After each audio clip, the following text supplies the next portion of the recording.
Saudara-saudari terkasih, pada suatu hari, Santa Juliana of Norwich mendapat sebuah penglihatan. Penglihatannya adalah bola dunia di tangan Yesus. Dan kemudian Yesus bertanya kepada Santa Juliana of Norwich, "Apa yang kamu lihat?" Dan Santa Juliana mengatakan, saya melihat perang, melihat bencana alam, saya melihat kejahatan, saya melihat gunung meletus, penyakit, pandemik, dan sebagainya. Dan Yesus hanya mengatakan, "Everything will be well, everything shall be well." Segalanya akan baik-baik saja. Itu adalah sebuah perwahyuan dari Tuhan Yesus, bahwa Tuhan adalah penyelenggara ilahi yang bijaksana. Boleh akan ada macam-macam bencana, boleh akan ada macam-macam penyakit, pandemik, kejahatan, tetapi segalanya akan baik-baik saja. Karena Tuhanlah penyelenggara ilahi yang bijaksana.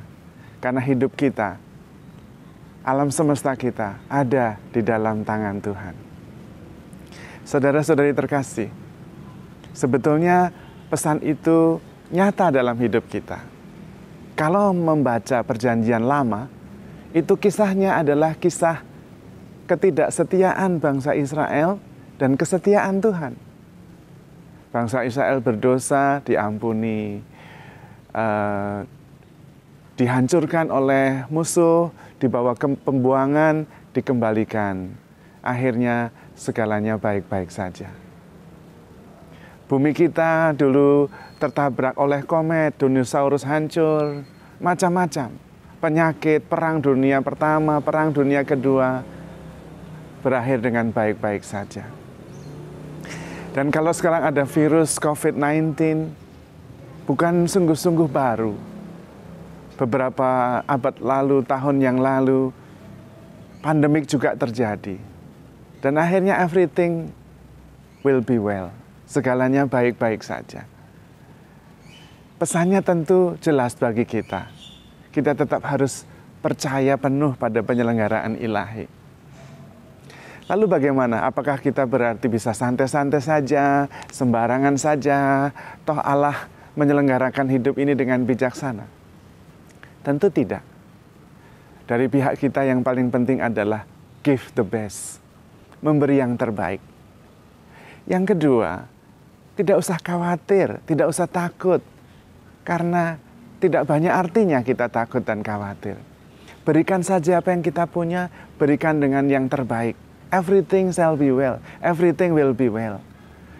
Tetapi yang kita punya hanya hal yang sedikit. Bahkan mungkin sekarang dalam situasi yang seperti tidak punya apa-apa. Berikan saja.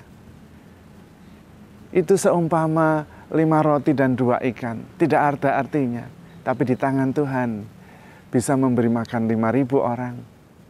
Dan bisa mengenyangkan banyak orang dan masih sisa berlimpah-limpah. Everything will be well, everything shall be well. Maka tetap harus bersyukur, harus tetap bersuka cita. Kekhawatiran, kecemasan tidak ada gunanya. Karena sebetulnya tidak ada sesuatu yang sungguh-sungguh baru di bawah langit ini, menurut pengkhotbah. Dan memang benar, kalau sepertinya sekarang ada pandemi, ada virus, bukan yang sungguh baru. Semuanya di tangan Tuhan akan menjadi baik-baik saja. Peranan kita adalah selalu memberikan yang terbaik. Kendati sekarang ini mungkin kita dalam situasi yang sangat sulit. Mungkin dalam relasi yang tidak jelas masa depannya, tetap masih bisa memberi yang terbaik. Dan percayalah, ada waktu untuk bersuka cita, ada waktu untuk menangis. Dan di dalam Tuhan, di dalam tangan Tuhan, Tuhanlah penolong kita. Everything will be well, everything shall be well. Meskipun dalam situasi relasi yang nampaknya tidak ada masa depan, tetapi the right thing, the best thing will come at the right time. Waktu Tuhan adalah waktu yang terbaik. Yang penting kita terus berjalan, terus memberi yang terbaik, dan bersyukur menikmati kehidupan ini. Karena kehidupan ini luar biasa. Dalam keadaan apapun, ada bencana, ada pandemi, di tangan Tuhan segalanya akan baik-baik saja. Dan hidup ini sungguh luar biasa. Maka tetap harus bersukacita, tetap harus bergerak, tetap harus berpengharapan di dalam Tuhan, dalam keadaan apapun juga. Dan selalu menghasilkan buah, memberi yang terbaik. Everything will be well, everything shall be well. Tuhan memberkati.